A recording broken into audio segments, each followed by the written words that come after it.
ومن أحسن قولا ممن دعا إلى الله وعمل صالحا.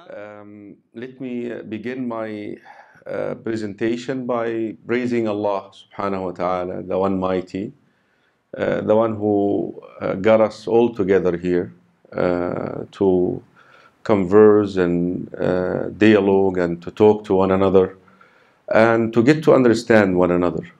Ignorance is the substance which the evil powers use to get people fighting one another.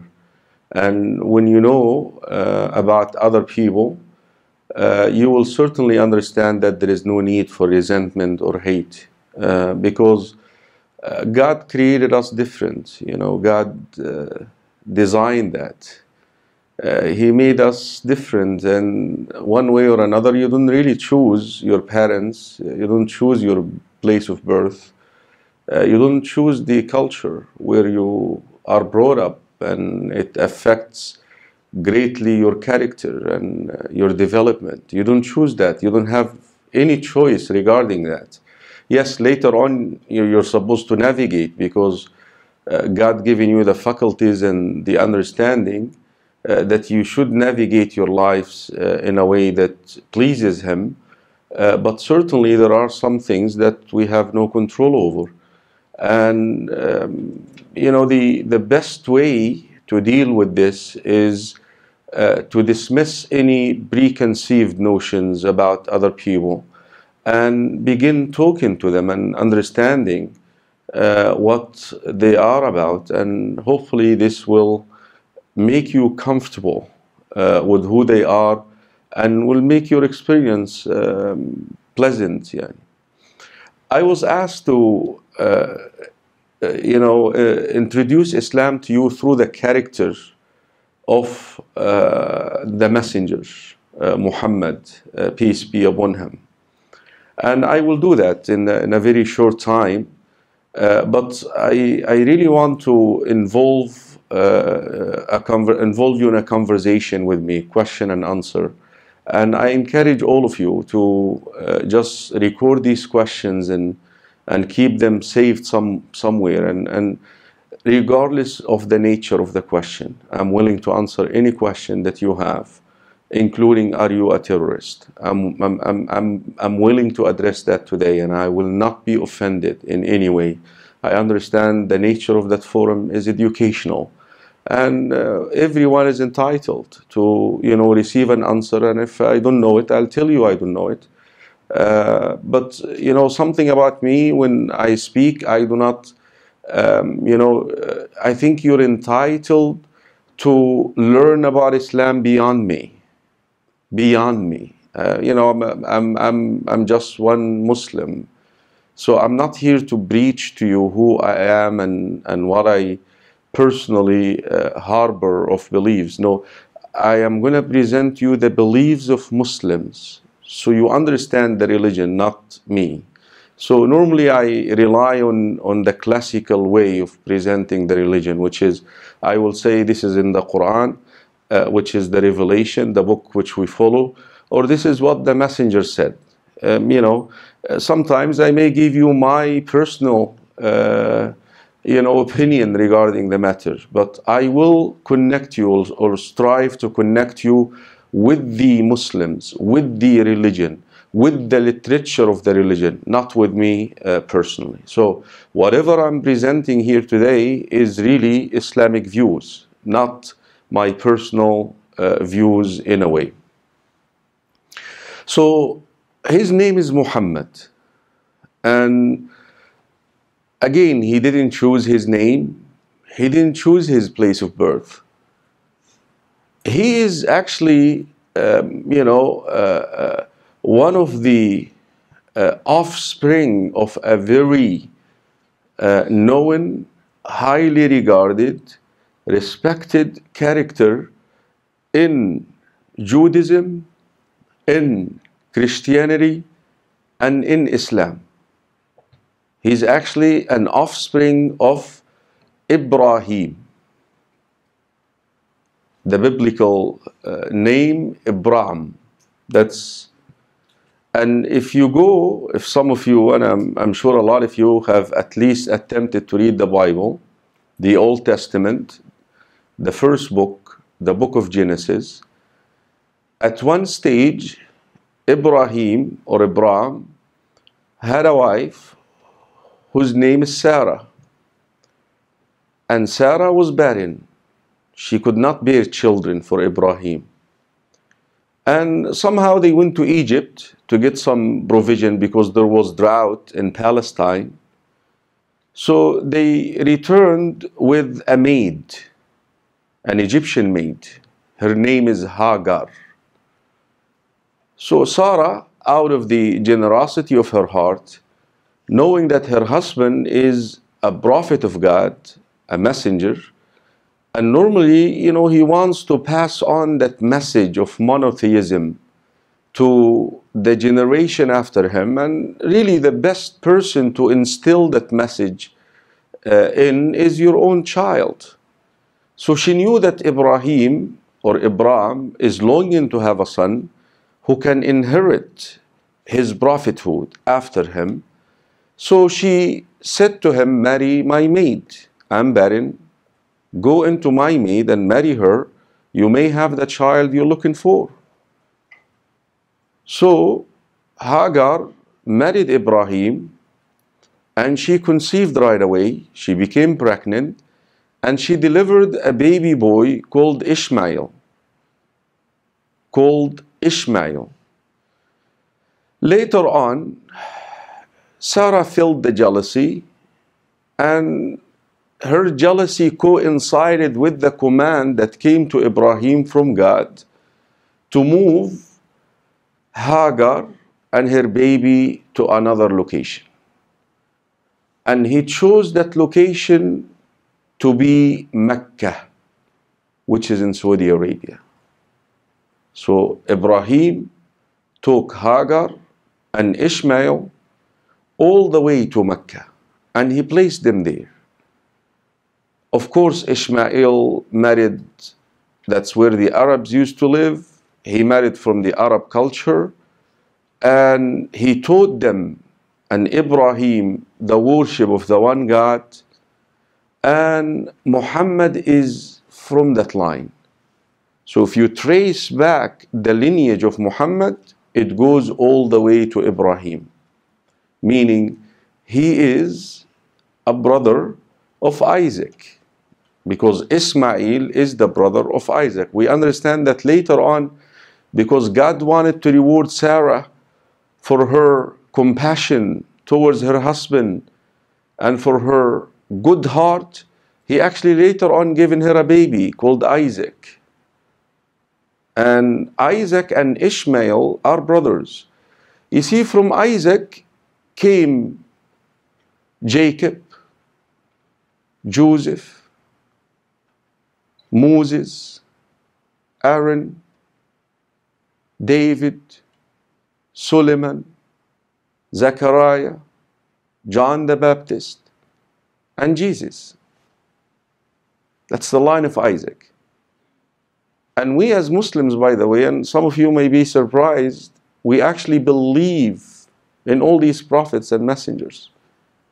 We believe that they are messengers of God, noble people.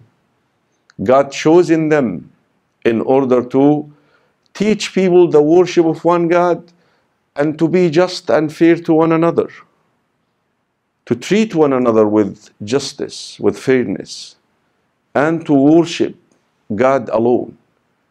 So they came all the way until Jesus to call people to the worship of the one God.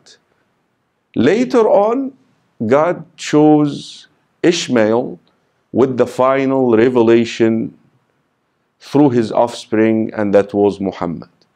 So Muhammad is actually a messenger to all of mankind. His message became universal. And again, he is inviting people to the same exact thing that all these messengers I named, and more than that actually, there are 124,000 prophets sent to mankind, again to bring them back to the worship of the one God and to teach them to be just and fair. The people in the Arabia, which is Mecca, which you would call Saudi Arabia now, that's the place, Saudi Arabia, they kept the tradition of Ibrahim and Ishmael for years, which is the worship of one God. We call this monotheism. The worship of one God, which is the first command in the 10 Commandments. And we believe that Jesus came to invite people to the worship of one God. But at one stage, they started actually introducing idolatry, idol worshipping.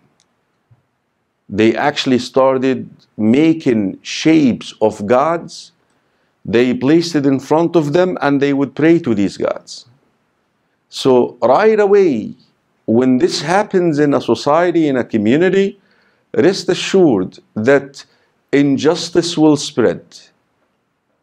Corruption will spread. That's what we know. That's what we learn from history.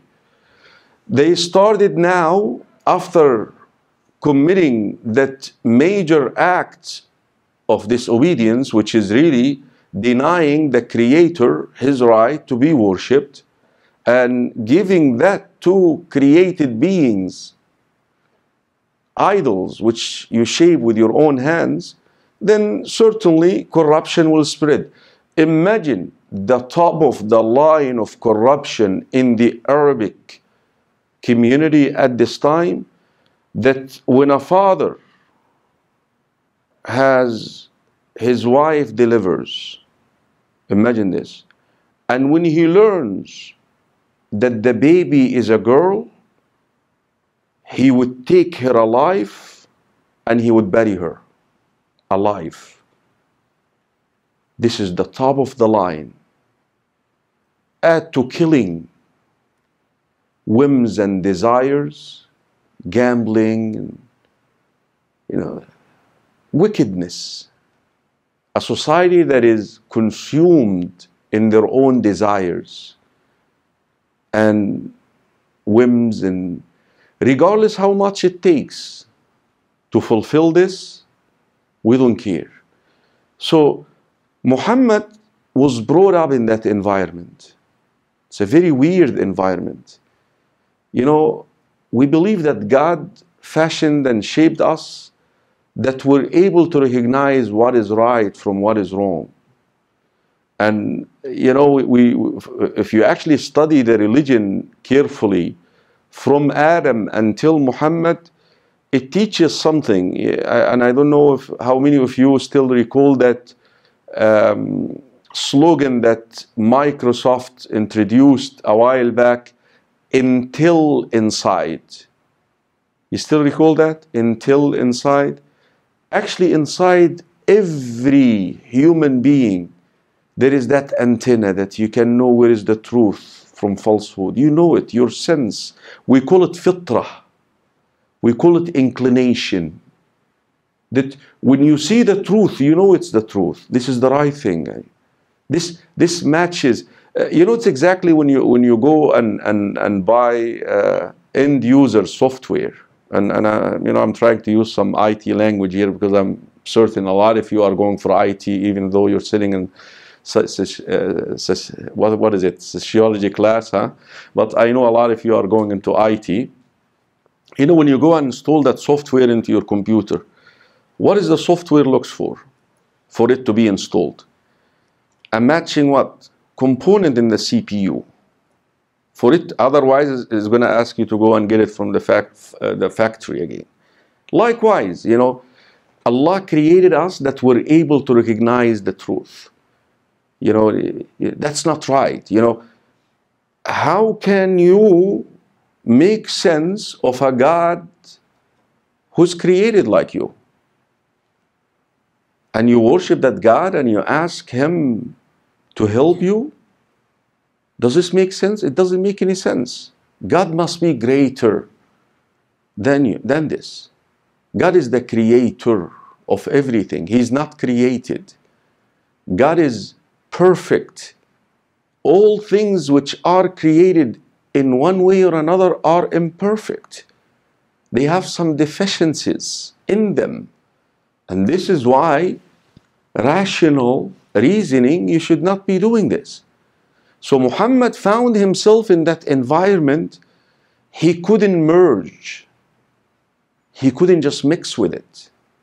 You know, when you feel like a stranger, when you're a good person and you see people are doing wrong things around you and no one is saying no to it and everybody's just following the flow or going with the flow, at this stage you just pause and stop and you say, what? No, let me think about this. You know, there's something wrong here. This doesn't make any sense. So he decided to seclude himself from the society completely towards the age of 40. He has never engaged in any of the practices which they used to do. He never worshipped idols. He never actually got drunk, or he never committed adultery. He never gambled. He just stayed away from this. You know that thing that, when you don't agree with people smoking drugs, for example, and you find yourself sitting there, even though you know that's their free will, they get to do whatever they want to do. But here you are, you're sitting there and you're telling yourself, well, I don't belong here. You know, that's not my crowd. You know, the soul doesn't agree with that, even though you're physically present, but your soul doesn't accept that. You feel like that's not my style. You know, I don't belong here. You know, you feel like a stranger in that environment. And that's how Muhammad was for 40 years. Towards the end of his seclusion, he actually decided to stay for days on the top of a mountain in Mecca, just in complete seclusion. Then later on he tells us, and I'm speaking like a non-Muslim now, even though I believe 100% that this happened, that he was contacted by an entity, another person. He actually came to him in the cave and he said to him, read. That's actually the first word revealed in the Quran, in the Revelation. He said to him, I can't read. And he actually was illiterate. He was unable to read. So he told him, read in the name of God who created. Of course, Muhammad was terrified by the experience. And he went down the mountain running, scared to death. And I understand that some of you may be married, and they will know what I'm talking about. And some of you will marry soon. You know, the person who knows you best is the person who sleeps with you at night. And I mean by sleeping with you is, laying down, not what you have in mind. Laying down next to you at night. He knows you, or she knows you the best.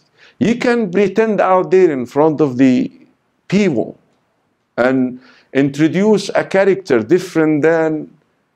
This is why Muhammad himself, when he spoke of having a good character, he said, the best of you in character are those who are best to their wives. Why? Because that's the person you spend most of the time with. You see, I come here, spend an hour with you. I don't have a hard time just smiling and putting that plastic face for an hour and I'll leave. Oh, this guy is so nice. If you really want to find out how nice I am, ask my wife. That's how you should find out. So when he came down the mountain, in the Arabian tradition, they believed in another race, which is true. Actually, the Quran tells us that it's correct.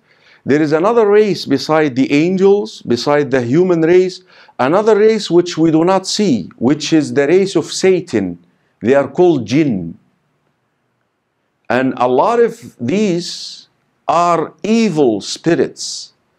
And we believe actually as Muslims that they whisper to you, that when you have an evil thought, it normally comes to you from that, entity, that they try to get you in trouble.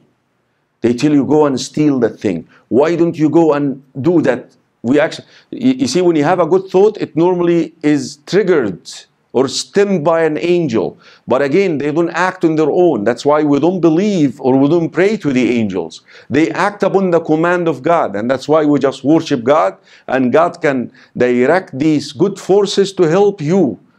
But if you don't worship God, if you do not obey God, if you don't align with God, these evil forces are normally released to attack you and to get you in trouble. And the only way for you to protect yourselves from these evil forces out there, which you do not see, but they are forces that comes and whispers in your chest, instigate you to do bad things. So Muhammad assumed that this person who contacted him was one of these evil forces. He said, this must be an evil. Immediately, and that's why I brought up that thing about your wife, and she knows you the best. Immediately his wife said to him, no way. No way someone like you will be visited by such a force. Look what she said. You stand for the truth. You're good to your family. You're generous to your guests. You help the destitutes. And when there is someone who's wronged, you stand out there for them. That's not the type of a person who will be visited by an evil source. But Khadija wanted to comfort him. That's the name of his wife, by the way. She used to have a relative who also did not like what the Arabs were doing. And he decided to become a Christian. He didn't like what the Arabs were doing. That's wrong. So he actually was a follower of Christianity.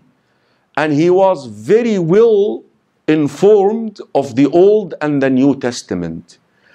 As soon as Muhammad, peace be upon him, shared with him the experience that he had on the top of the mountain, he immediately said to him, listen, this is the same entity, Gabriel, the archangel Gabriel, who visited Moses and Jesus.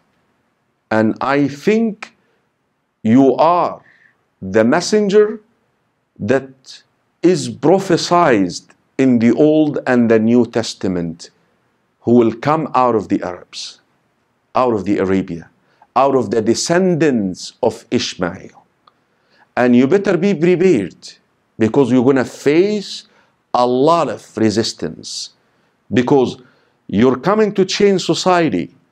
And people who change societies normally are combated, normally are challenged, normally are resisted by the society and the people who are benefiting from the corrupt environment. You see, when there is corruption, where there is injustice, there are people who are benefiting from this, from the status quo. And normally those are the people who will use the resources to fight out anyone who is coming to reform the society.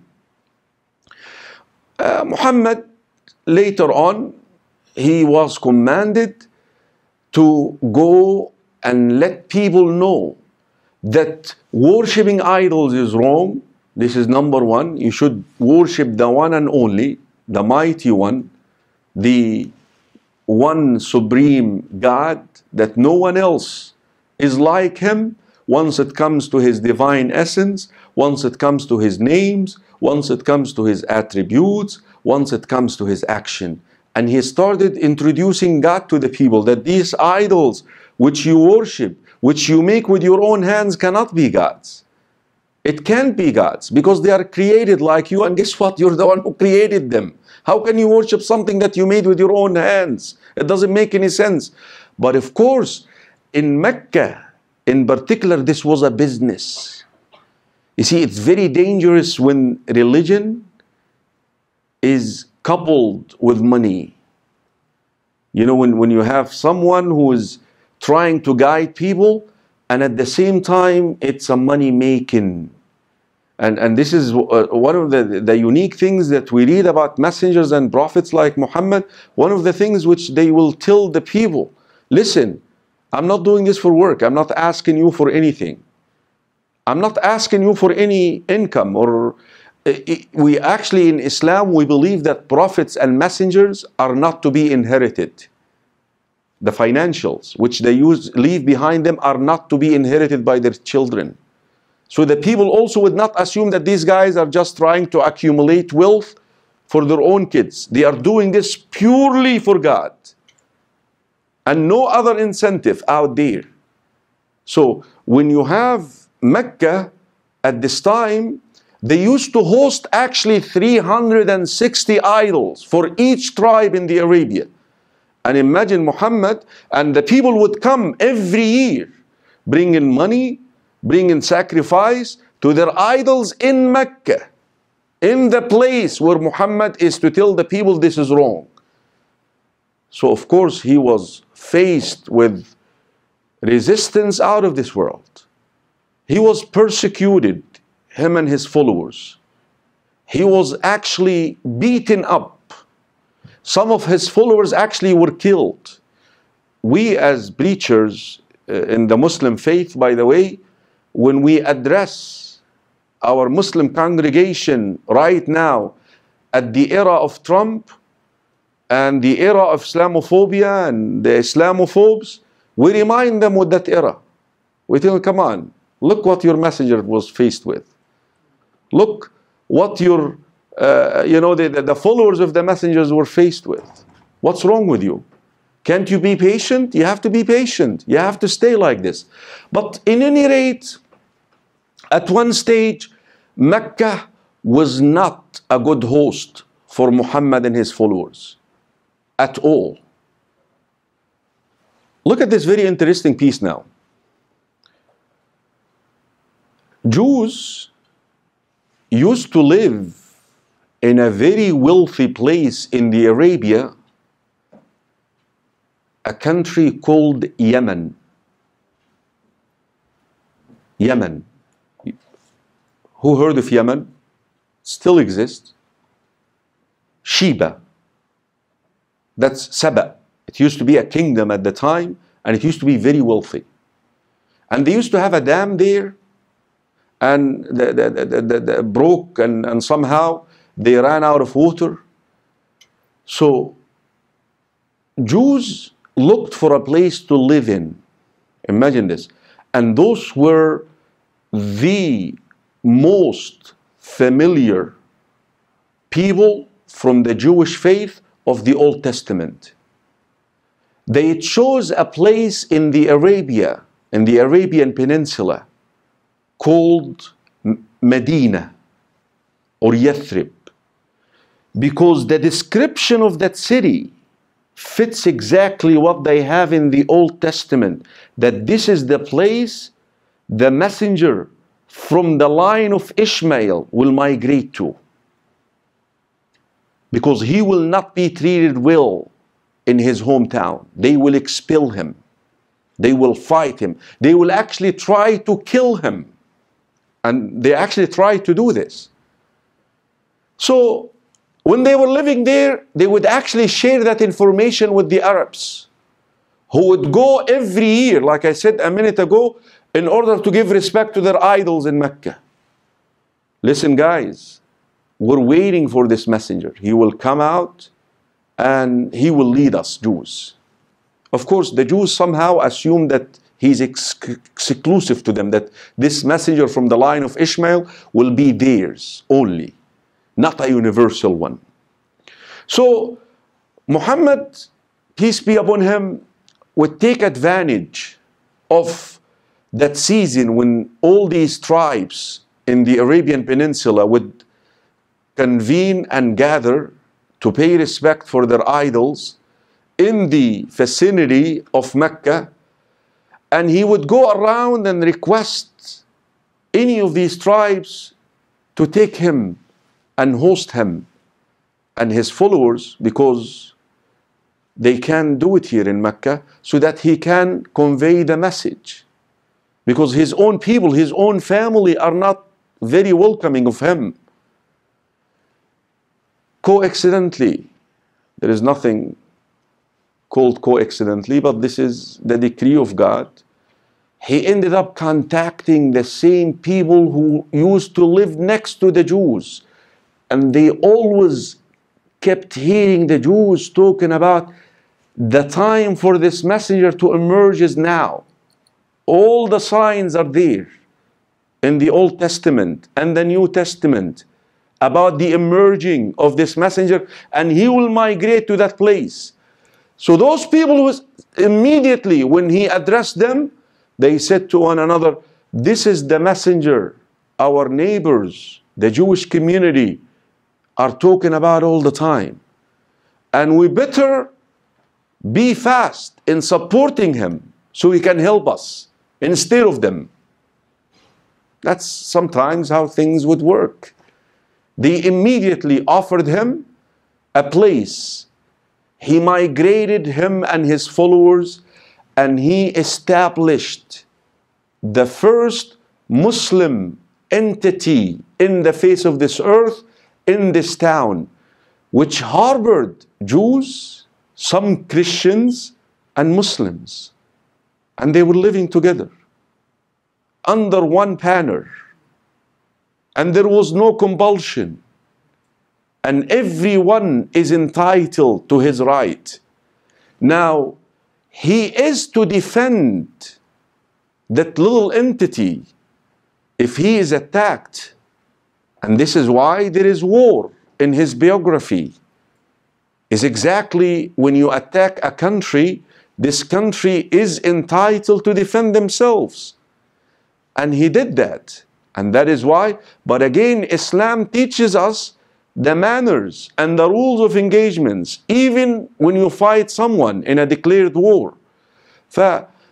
Later on, he became victorious.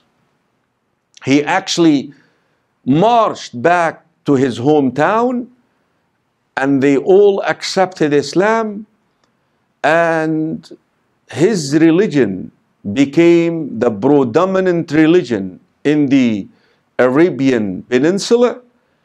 After he passed away, after he died, his followers brought that message to all of Persia and some parts of the Western Christian world, which we call the Roman Empire, all the way to Egypt, all the way to Syria, all the way to Jerusalem and parts of Turkey, and later on all of Turkey. And it actually went all the way to some of Serbia, some of Sarajevo and Albania. And of course, the people from the Moroccan side went to Spain and into Portugal. But Muslims decided, that this is a good thing, so let's go back and abandon the religion, and they started, disobeying and going back to their own little, cultural practices and so forth. And this is why the religion is in that condition which we're facing right now. But again, I go back to the character. Here is the testimony of the first Jewish rabbi who saw Muhammad. And by the way, something about the biography of Muhammad, or his life, the story of his life, it is detailed to the littlest. Why? You know what is the wisdom behind this? Because the Quran, which is the book which we follow as Muslims, is different to all the books which were revealed before it. The Old Testament, the New Testament. We call the Old Testament the Torah. We call the New Testament Al-Injil, the book which Prophet Jesus, peace be upon him, was given. These books were revealed at once. So a whole book is given to the messenger. One delivery, one time. The Quran, no. The Quran was revealed in 23 years. And this is the time the Prophet took to establish the religion in the Arabian Peninsula. And a lot of these verses were revealed in connection to his life. He would do something, God would agree with it, God would reveal things, this is good. God doesn't agree with it, no, you can't do that, do that. So it was kind of reaction between earth and heaven. And this is why for us Muslims to understand the Quran, one of the prerequisites to interpret and understand the Quran, I must study the biography of the Prophet. I must know his life. At least the 23 years, not the 40 years. He lived 62 years. I'm more interested in the 22 and some month years. The 40 years, yeah, it helps. And I shared with you in summary some of it. But for me to understand the revelation, I must go back. And this is why the character of the Prophet, when his wife was asked about his manner and his character, you know how she answered the questioner? She said to him, did you read the revelation? Yes, that's how he was. He was a walking Quran. That's the translation for her words.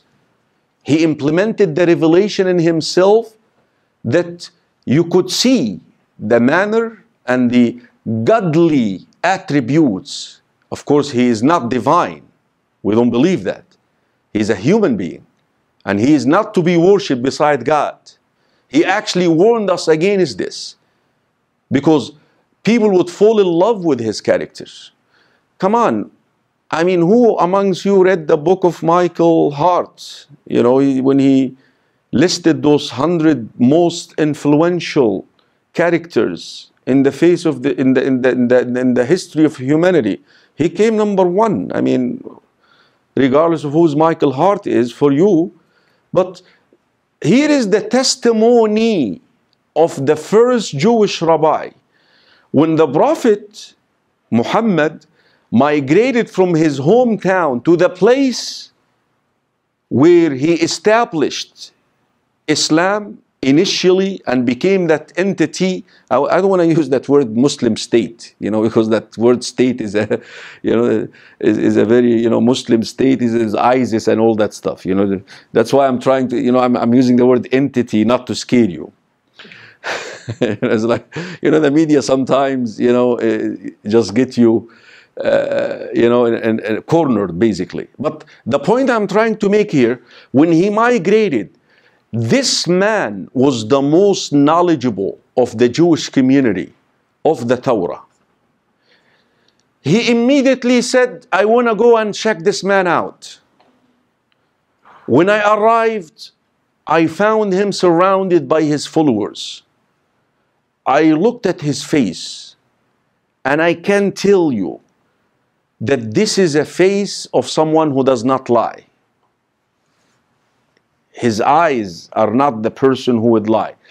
And here is the first words that I heard coming out of his mouth, asking his congregation to do. Oh, my followers, look at this. Afshu salam. Spread peace. Be peaceful. At'imu ta'am. Feed the hungry. When you see somebody hungry, feed them. Silul arham. Uphold your kinship ties.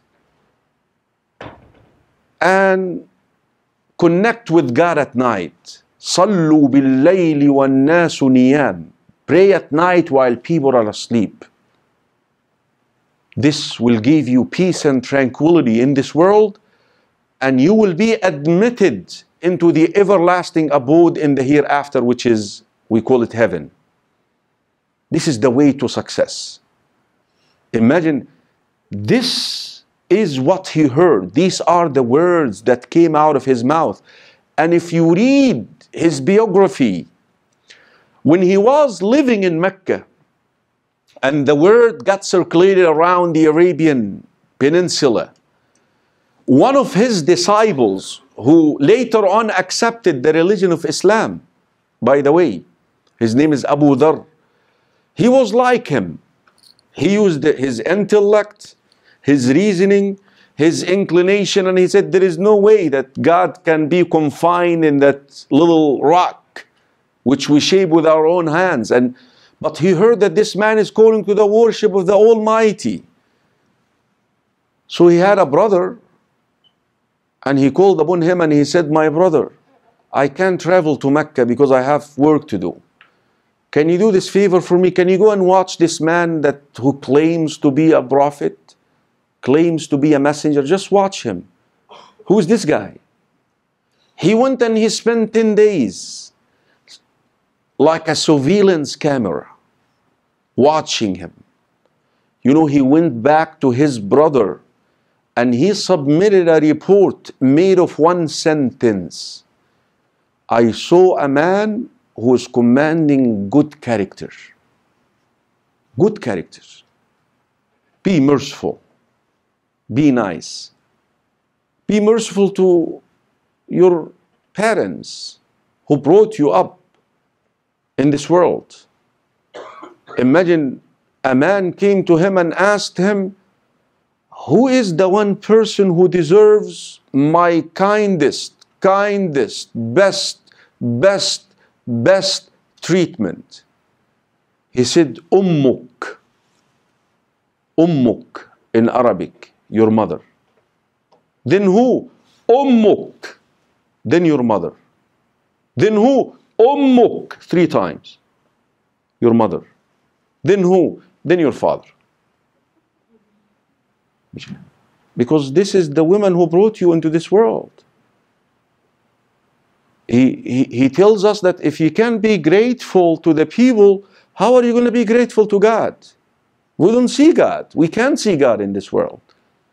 So you want to be grateful to someone that you cannot see, recognizing his favors upon you. And meanwhile, someone who brought you into this world, 9 months carrying you in her womb, delivering you. You can be nice to them. You can say thank you to them. Love, mercy. Be merciful to them. He teaches us that you actually should invoke God. وَقُلْ رَبِّ ارْحَمْهُمَا. O Allah, O God Almighty, be merciful to my parents like they have raised me when I was a little baby. كَمَا رَبَّيَانِي صَغِيرًا. They have taken care of me when I was unable to take care of myself. That's what he teaches us. He teaches us, by the way, to be loving to our own children. Imagine this. One day, he was sitting down, and one of the chiefs of the Arabian, you would call him a president of a country now. The tribal system at his time was very similar to the system that we have, like presidents of countries. Imagine one of the chiefs of the tribes came to see him and to talk to him. So while he's sitting with that president of one of the tribes in the Arabian Peninsula, his 2 grandchildren entered into the room. So he grabbed them and he kissed them. You see, Arabs, they have some weird things. They think that if you kiss a baby, you're not what? You're not a man. You think that it's, you know, when you grab a baby and hug a baby, that's not a man enough. You're supposed to be a man, strong. So you're kissing a baby? So he looked at the Prophet and he said, أَتُقَبِّلُونَ صُبْيَانَكُمْ. You guys kiss your babies, your children? By Allah, that's an oath. By God, by the One Mighty, I have 10 children. I have never kissed any of them one day. The Prophet looked at him and he said, what I'm going to do to you if God has extracted mercy out of your heart? And he said to him, if you cannot show mercy, you can be shown mercy by God. So for you, to be shown mercy by your Creator, you should show mercy to the created. He says, be merciful to those who are in earth. The one in the heaven will be merciful to you. That is his thing. Even to animals. Even to animals. And we have a fascinating story of a woman who used to commit adultery. Not only this, she used to fornicate for living. What we call now, and I'm sorry to use the term, prostitutes. A prostitute. He told us about this woman, that one day she was traveling in the desert and she was so thirsty. She found a well of water. So she went down, it's one of these deep wells, and she took a drink. And when she went back up, she saw a dog licking a wet spot on earth out of thirst. The dog is so thirsty too. So she said, you know what? This dog is experiencing what I have experienced a while back. Here's what she did for her to bring water to that dog from that deep well. She took off her shoe. She went down, filled it with water. She placed the shoe in her mouth, because that's the only way you're going to climb up. And she climbed up, and she given that dog water to drink. In spite of her doing this act, which is awful in the sight of God, she still went to heaven, or she is to go to heaven, according to that, because she showed mercy to a dog, to an animal. And this is how we understand this, by the way, because some of you may assume, that's nice, I could do whatever I want to do, and all what I have to do is just get 10 dogs and just give them water. No, that's not how you understand this. You see, because of this act, God guided her to stop, to repent, to say no to it anymore. I'm not going to do this anymore. I want to be a good person. And she started becoming a devout person, a good person. You see, sometimes doing, good things could be the reason for God guiding you back to Him. And this is why, regardless, by the way, who you believe in, just do good things. And if the one mighty, and I'm going to tell you that story, but in a way it's very harsh, but it gets the point across. This is in the Arabian culture, like Mr. Nabil. He is born in the Arabia, AbuZaid, but yet he's a Christian because he can force people. Listen, I'm here to invite you to Islam. I'm here to make you love the religion and hopefully accept it one day. But can I compel you? I can't. Nobody can. No one can.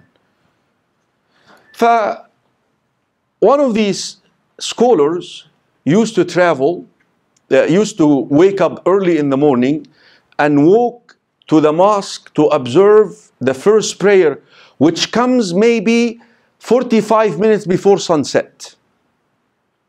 And in his way, he always finds this Christian woman waking up in the morning at the same time, taking seeds and feeding the birds.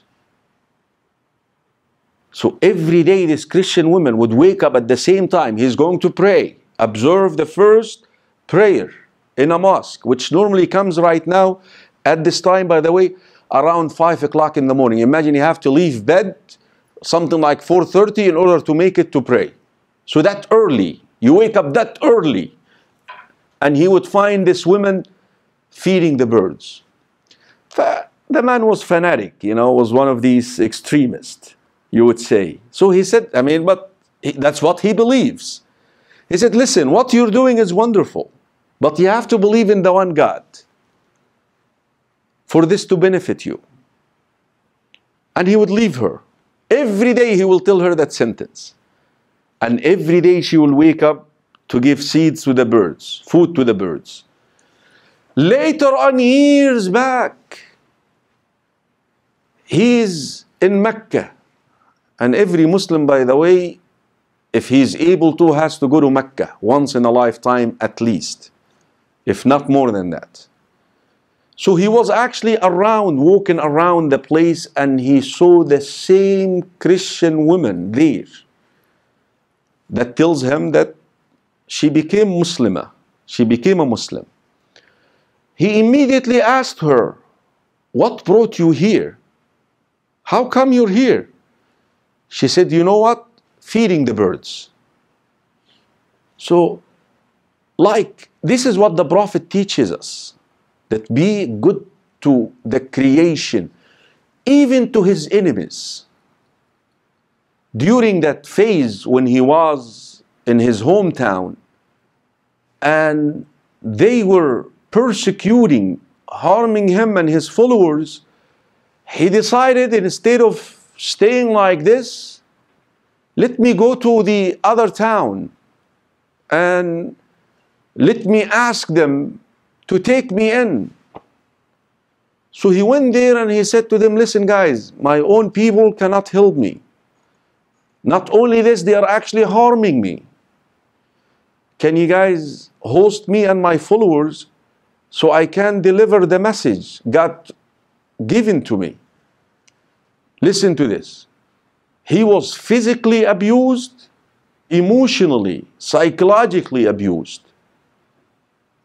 When he walked out of that town, he said himself, I was feeling so much down, hopeless, helpless. And the archangel Gabriel came in the company of another angel. And they said to him, listen, tell us if you want to destroy your enemies. We'll do it. God commanded us to follow your direction. God told us we should do whatever you're asking me to do. Would you like us to destroy them for you? He said, no, that's not what I'm here for. I just wish that one day their own children will accept they believe in one God and being just and fair to one another. That's what I'm calling people to. So his own enemies, he would not even wish for their destruction. I understand that when we read the biography of Muhammad, peace be upon him, we come across war and fighting. But again, this has to be understood in context of a war between two states or two entities, and it is declared war. It is not something that you do like right now, rules of engagement. And he would tell his army, don't kill children, don't kill women, don't destroy a tree, don't attack a monk worshipping in his sanctuary, don't kill an animal. So the rules of engagement are taught. So when we read that text about his biography, we have to understand this in context. But this is Muhammad, in brief. Muhammad, in brief, he was sent to invite mankind, all of them, to the worship of the one God and to worship him in a way that God already designed, and he shown us how to do it. You don't make up your own forms of worship. This is two. And above all, to have a good character with your friends and with your enemies. You treat people the way that you like to be treated, even if you resent them. He tells us, Do not allow the resentment which you may harbor in your hearts towards someone to drive you to commit injustice against them. You have to be still fair, even towards a person that you may not like.